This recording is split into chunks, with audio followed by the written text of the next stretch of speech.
कचौरी या कचौड़ी, ड्राई मसालों से भरी कचौरियाँ, प्याज, मटर, आलू, उड़द दाल, मूंग दाल से भरी कचौरियाँ, सभी खस्ता स्वाद भरी मज़ेदार होती हैं। ऐसी कचौरी घर पर बनाई जाए तो बाहर जाने की ज़रूरत क्या है। बड़ी कचौरी नाश्ते के रूप में खाई जाती है जिससे पेट एकदम भर जाता है। ठीक उसी जगह पर छोटी सूखे मसालेदार कचौरियाँ छोटी मोटी भूख लगने पर या किसी के आने पर या कहीं ले जाने के लिए बहुत ही स्वाद भरी अच्छी रहती हैं। इनके ड्राई मसालों से ही खट्टा मीठा तीखा नमकीन सभी स्वाद मिल जाता है और बनाना भी बहुत आसान, जब मन चाहे बना लो। नमस्कार, मैं परछाई आज आपके साथ सूखे मसालों से भरी छोटी कचौरी शेयर कर रही हूँ। दिखने में जितनी प्यारी, खाने में उतनी ही मज़ेदार। तो चलिए फटाफट से इन कचौरियों को बनाते हैं जिसका इंतज़ार सभी को हमेशा रहता है। जिस तरीके से मैंने बनाया है उस तरीके से बनाकर देखिए, आपको ज़रूर पसंद आएगा। पसंद आने पर ढेर सारा लाइक करना, सभी के साथ शेयर करना। मेरे चैनल में नए हो तो प्यारे से कमेंट के साथ सब्सक्राइब भी कर देना। तो चलें। तो यहाँ पर सूखे मसालेदार छोटी कचौरी बनाने के लिए मैंने 2 टेबलस्पून के करीब यानी कि आधा कप के बराबर पीली मूंग दाल ली है, जिसे कि हम अच्छी तरह से धो लेंगे 3 से 4 बार पानी से और 1 घंटे के लिए भिगोने के लिए रखेंगे, क्योंकि हम इस दाल का इस्तेमाल कचौरी बनाने में करेंगे। अब इसे भिगोने के लिए रख लिया है और दूसरी तरफ मैंने 2 कप मैदा ले लिया है। एक बड़ी कटोरी में लिया है जो कि 2 कप मैदा है। तो इसे बड़े बर्तन में डाल लेंगे और इसमें जो जो मसाले हमें डालने हैं वो इस तरह से हैं। सबसे पहले हम आधी चम्मच के करीब, जो हमारी रेगुलर चम्मच होती है उसके हिसाब से आधी चम्मच मैंने अजवाइन लिया है और हथेलियों में क्रश करते हुए इसे डाल लिया है, जिससे कि इसका फ्लेवर हमें कचौरी में पूरी तरह से मिल जाए और पाचन के लिए बहुत ही अच्छा होता है। और यहाँ पर मैंने 1 टीस्पून के करीब यानी कि मसालों वाली चम्मच भरकर मैंने नमक डाला है स्वाद अनुसार, और 1 चम्मच जो रेगुलर चम्मच होती है उसे भरकर कसूरी मेथी क्रश करते हुए डाल लिया है। और यहाँ पर मैंने रिफाइंड ऑयल लिया है 1.5 टेबलस्पून के करीब। अगर रेगुलर चम्मच के हिसाब से आप देखे जाए तो 4 चम्मच और आधा यानी कि 4.5 चम्मच आप रिफाइंड ऑयल का यूज़ कर सकते हैं मोइन के लिए। तो मोइन का यूज़ हमें इतना ही करना है। तो आप देख सकते हैं मैंने पूरी तरह से आटे में मिलाते हुए इस तरह से बांध कर देख लिया है, तो ये अच्छी तरह से बंध रहा है, यानी कि मोइन की मात्रा सही है। हमें इतना मोइन इसमें डालना ही डालना है। अब थोड़ा थोड़ा पानी डालते हुए इस आटे को हम अच्छी तरह से बांध लेंगे। गूंथना नहीं है, केवल बांधना ही है। तो इसी तरह से हल्का हल्का पानी अंजनी में भरते हुए यानी कि हथेली में थोड़ा थोड़ा डालते हुए पूरा छिड़काव करते हुए मैदा में आप इसे अच्छी तरह से मसल कर, एक तरफ बांधकर अच्छी तरह से इस तरह से मसल कर ले सकते हैं, जिससे कि मैदा बहुत अच्छी तरह से तैयार हो जाए कचौड़ी के लिए। तो देखिए इस तरह से पानी का यूज़ कर रही हूँ। ये जिस कटोरी से मैंने मैदा लिया था माप कर, उसी कटोरी के पाव कटोरी इसमें पानी का यूज़ हुआ है। हो सकता है 1-2 चम्मच कम भी हो और 1-2 चम्मच ज़्यादा भी हो, तो आप थोड़ा इसी तरह से थोड़ा थोड़ा पानी डालते हुए इसे अच्छी तरह से बांध लीजिएगा। तो देखिए आटा हमारा अच्छी तरह से बंध गया है। तो इसे हल्का सा इसी तरह से मसलते हुए हम इसे ढककर रखेंगे करीब 10 से 15 मिनट, और उसी जगह पर हम दूसरा काम कर लेंगे, क्योंकि हमें सूखे मसाले तैयार करने हैं छोटी कचौरी के लिए, तो हम उसकी तैयारी करेंगे। तो इस आटे को अब हम ढककर ले लेंगे। तो देखिए मैं थोड़ा सा और मसल कर ले रही हूँ और इसे 15 मिनट के बाद भी थोड़ा सा इसी तरह से हल्का सा तेल लगाते हुए मसल कर लेना है, जिससे कि अच्छा सा चिकना हो जाए और हमारी कचौरियाँ बहुत अच्छी तरह से बन जाए। तो चलिए इसे अब देखिए, आप देख सकते हैं अच्छा हल्का नरम है, तो बाद में ये और भी नरम हो जाएगा। तो चलिए अब यहाँ पर सूखे मसाले की तैयारी करते हैं। पानी देखिए मैंने पाव कटोरी के बराबर लिया है, इतना पानी लगा है। तो सूखे मसालों में मैंने यहाँ पर 1 टेबलस्पून के करीब साबुत धनिया लिया है, 1 टेबलस्पून सौंफ लिया है, 1 टेबलस्पून मैंने सफ़ेद तिल लिया है, वो भुना हुआ नहीं है, कच्चे ही है, और आधा टेबलस्पून के करीब जीरा लिया है। और ये पिसी हुई शक्कर ली है मैंने 1.5 टेबलस्पून के करीब, इतनी शक्कर इसमें लगेगी। आप साबुत भी ले सकते हैं या पिसी हुई शक्कर का भी यूज़ कर सकते हैं। और मसालों वाली आधा चम्मच के करीब मैंने इसमें काली मिर्च पाउडर का यूज़ किया है। तो दानेदार भी यूज़ कर सकते हैं या तो आप इस तरह से पाउडर बनाकर भी यूज़ कर सकते हैं। अब धीमी आंच में इन सभी मसालों को भून लेंगे। काली मिर्च का पाउडर नहीं डाला है मैंने, वो हम बाद में डालेंगे, और पिसी हुई शक्कर भी बाद में डालेंगे। तो जो 4 मसाले हैं साबुत धनिया, सौंफ, तिल और जीरा, इन सभी को हम धीमी आंच में अच्छी तरह से भून कर ले लेंगे। जलाना नहीं है, केवल भूनना है अच्छी तरह से। इन्हें हल्के हल्के भूनने के बाद मिक्सी जार में पीस लेंगे, जिससे कि ये पीसने में भी आसानी हो और दरदरा पीस के लेना है। तो ये देखिए भून चुका है, बस थोड़ा सा और करेंगे कुछ सेकंड। तो देखिए ये तैयार हो चुका है भूनकर। अब इसे ठंडा होने देते हैं और बाद में हम इसे मिक्सी जार में डालते हुए दरदरा सा पीस लेंगे। तो चलिए ये ठंडा हो चुका है, तो चलिए अब इसे मिक्सी जार में डालते हुए दरदरा सा पीस लेते हैं। मिक्सी को रुक रुक कर चलाना है, रोकते हुए जैसे एक एक सेकंड चलाना है, बस उससे ज़्यादा नहीं, और ज़्यादा से ज़्यादा 3 से 4 बार, बस इतना ही हमें दरदरा ये पाउडर चाहिए। तो आप देख सकते हैं, देखिए आप इस तरह से टुकड़े टुकड़े दिख रहे हैं, बस इतना ही हमें पीसना है, इससे ज़्यादा बिल्कुल नहीं करना है। इसी से ही स्वाद कचौड़ी में बहुत अच्छी तरह से आएगा। तो देखिए मसाले भी हमारे तैयार हो गए हैं। अब इनमें हमें क्या क्या डालना है एक बार देख लेते हैं।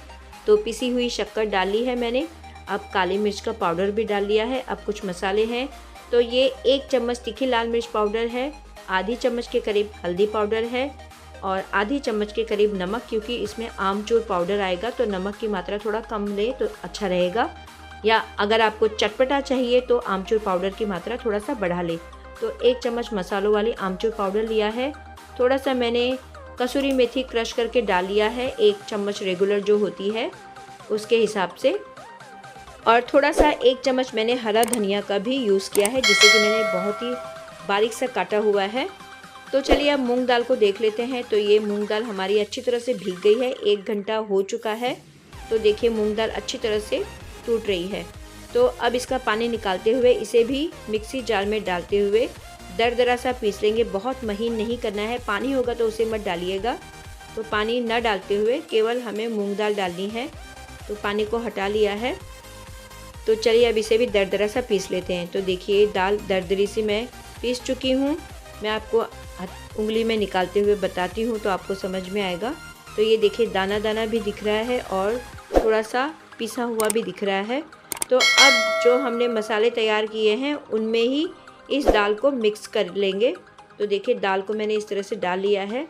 आप चाहे तो इसमें जो हमारे नमकीन होते हैं, जैसे पीली मूंग होती है या आलू भुजिया होता है, गाठिया होता है, उसे भी हम इसमें यूज़ कर सकते हैं। लेकिन मैंने इनका यूज़ नहीं किया है, क्योंकि हर किसी को वो चीज़ अच्छी नहीं लगती है और पचने में थोड़ी तकलीफ़ होती है। तो हम जो नेचुरल चीज़ है, जो मसाले या हमारी दालें हैं, उन्हीं का यूज़ करते हुए इस कचौड़ी को मैं तैयार कर रही हूँ। इससे किसी को भी नुकसान नहीं होगा। मसाले भी मैंने बहुत ज़्यादा नहीं लिए हैं, ठीक ठीक ही लिए हैं। अगर आपको ज़्यादा चटपटा चाहिए तो आप मसालों की मात्रा थोड़ी थोड़ी और भी बढ़ा सकते हैं। तो देखिए मैंने सभी को इस तरह से मिलाकर ले लिया है। और ये छोटी कचौड़ी थोड़ी सी खट्टी मीठी होती है, तो इसीलिए इसमें शक्कर का यूज़ किया है। वैसे बड़ी कचौड़ियों में तो ऊपर से दही हुई सब डाली जाती है, मीठी दही, तो उसमें कोई प्रॉब्लम नहीं होता। लेकिन छोटी कचौड़ी को इसी तरह से बनाना पड़ता है, तो बहुत ही स्वाद भरी लगती है। तो चलिए अब छोटे छोटे से गोले यानी कि बॉल बना लेंगे। तो देखिए मैंने तैयार कर लिए हैं इस तरह से छोटे छोटे बॉल। अब फटाफट से आटे को हम 1-2 मिनट तक थोड़ा सा मसल लेंगे, जिससे कि ये और भी अच्छा सा चिकना हो जाए। तो देखिए जो आटा है उसमें हल्का हल्का वाइट वाइट दिख रहा है। तो मैदा में या किसी आटे को हम इस तरह से भिगो कर रखते हैं तो ये ज़रूर दिखता है। इससे ये पता चलता है कि आटा अच्छी तरह से तैयार हो चुका है, जो भी हमें बनाना है। तो चलिए अब छोटे छोटे गोले लेते हैं नींबू के, छोटे नींबू के आकार के, और इन्हें एक टोपी, टोकरी, जो भी बोलिए उसका आकार देंगे हम इस तरह से। दोनों हाथ के अंगूठों को मैंने अंदर की तरफ लिया है और सभी उंगलियों को बाहर की तरफ से। तो हल्का हल्का प्रेस करते हुए इस तरह से टोपी का आकार देंगे। तो देखिए दिया, टोपी, टोकरी, जैसे भी आपको जो शेप सही लगता है आप उस तरह से कीजिएगा।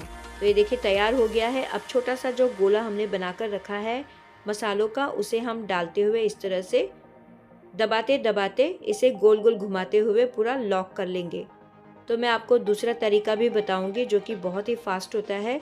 ये भी तरीका अच्छा है, ये हम पराठों में भी ज़्यादातर यूज़ करते हैं इस तरीके को। तो आप इस तरीके का तरीका भी यूज़ कर सकते हैं। अब चलिए ये तो हो चुका है एक, और जो हल्का सा आटा बच जाता है आप निकालिए, चाहे उसी में ही दबाते हुए इसे गोल घुमा लीजिए। तो चलिए अब दूसरा भी फटाफट से हम तैयार करते हैं इसी तरह से, लेकिन थोड़ा सा अलग तरीके से। तो कचौड़ी वाले उसी तरीके को ज़्यादातर अपनाते हैं जिससे कि कचौड़ियाँ फटाफट से बन जाती हैं। तो मैंने भी इस तरीके को अपनाया है और अपनाती हूँ। तो देखिए 2 तो बन चुके हैं, अब तीसरे को मैं इस तरह से बनाकर ले रही हूँ। तो ये दूसरा तरीका है जो मैं आपको बताना चाहूँगी।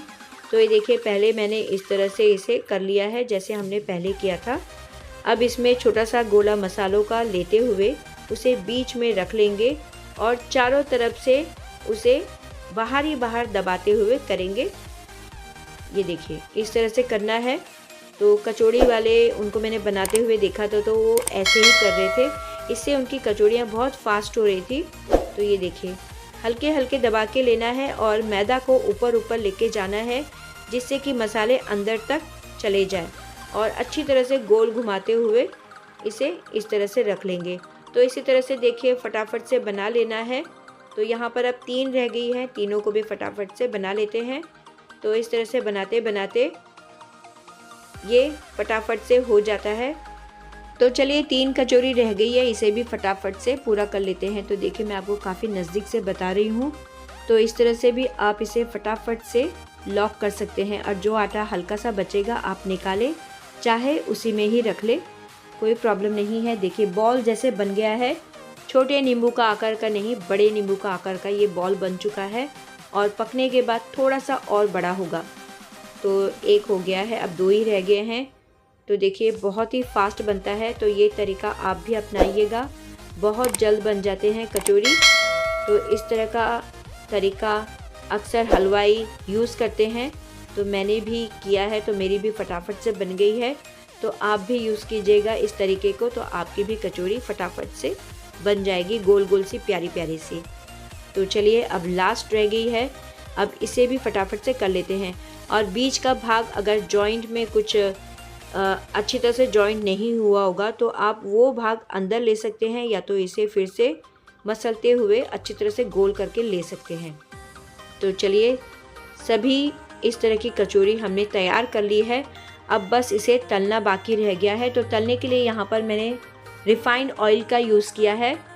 तो रिफ़ाइंड ऑयल फ़िलहाल यही अच्छा रहेगा, तो मैदा में रिफ़ाइंड ऑयल अच्छा रहता है। तो देखिए इतने तैयार हो गए हैं, और तैयार करते करते मैंने इन्हें हल्के से गीले कपड़े में लपेट कर रखा था, इसी तरह से ढक कर रखा था जिससे कि ये ऊपर से कड़क ना हो, क्योंकि मैदा ऊपर से कड़क हो जाता है। तो अब मैंने यहाँ पर टूथपिक गरम तेल में डाल लिया है, और देखिए झाग आ रहा है, इसका मतलब ये है कि हमें इतना ही तेल गरम करना है, ज़्यादा गरम नहीं करना है क्योंकि ये मैदा है। कचौरी को धीमी आंच में जब हम तलने के लिए रखेंगे तो ये धीरे धीरे ही पकेंगी, क्योंकि अंदर तक मैदे को अच्छी तरह से पकना ज़रूरी है, तब जाके ये खस्ता बनेंगे। तो इसलिए धीमी आंच में ही पकाना है, तेज़ आंच में करेंगे तो वो बाहर से तो जल जाएगा, अंदर से भी कच्चा रह जाएगा। तो धीमी आंच में ही करें, और डालने के बाद इसे उल्टी चम्मच से देखिए मैं इसे हिला कर ले रही हूँ, जिससे कि ये नीचे ना लगे, क्योंकि अगर नीचे लगेंगे तो हल्का सा दाग छोड़ लेगा। जैसे ये हल्के हल्के हो गए हैं तो इमीडिएट इसे हल्का सा हिला लेना है। तो देखिए कलर चेंज होता जा रहा है, यानी कि ये पकते जा रहे हैं, और अच्छा सा गोल्डन कलर आने पर इसे हम निकाल लेंगे।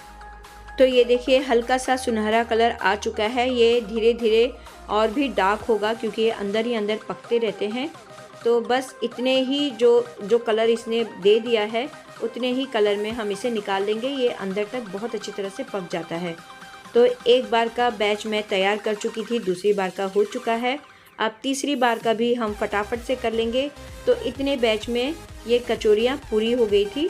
तो उतने आटे में, यानी कि 2 कप आटे में हमारी इतनी कचौरी हो गई, 25 से 27 तक कचौरी हमारी तैयार हो जाती हैं। ऐसी कचौरियाँ बनाकर रखें तो छोटी मोटी भूख लगने पर खाया जाता है, किसी के आने पर चाय के साथ सर्व किया जाता है, तो बहुत ही टेस्टी, बहुत अच्छी लगती हैं। आप अगर किसी के सामने सर्व करेंगे तो कोई नहीं पहचान पाएगा कि ये बाहर की है या घर की बनाई है। तो ये देखिए कचौरी पूरी तरह से तैयार हो चुकी है, बहुत ही अच्छी, बहुत ही स्वाद भरी है ये कचौरियाँ, और बनी भी बहुत टेस्टी हैं।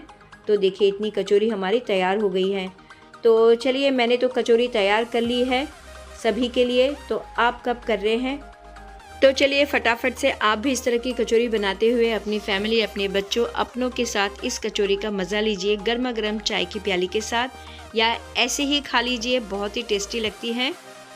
तो चलिए, अगर आपको मेरी रेसिपी अच्छी लगी हो, बनाने का तरीका अच्छा, सही और सरल लगा हो, तो दिल से ढेर सारा लाइक कीजिए, सभी के साथ शेयर कीजिए, अपनों के साथ, अपने फ्रेंड्स, अपने रिश्तेदारों के साथ सब्सक्राइब कीजिए और बेल आइकन ज़रूर दबाइए, जिससे कि मेरी अगली वीडियो आपके पास जल्द से जल्द पहुंच जाए। अब मिलते हैं नेक्स्ट वीडियो में। इस वीडियो को पूरा देखने के लिए बहुत बहुत धन्यवाद। रेसिपी अच्छी लगने पर दिल से बिना कंजूसाई के कमेंट ज़रूर कीजिए और प्लीज़ मेरे इस चैनल को सपोर्ट ज़रूर कीजिए।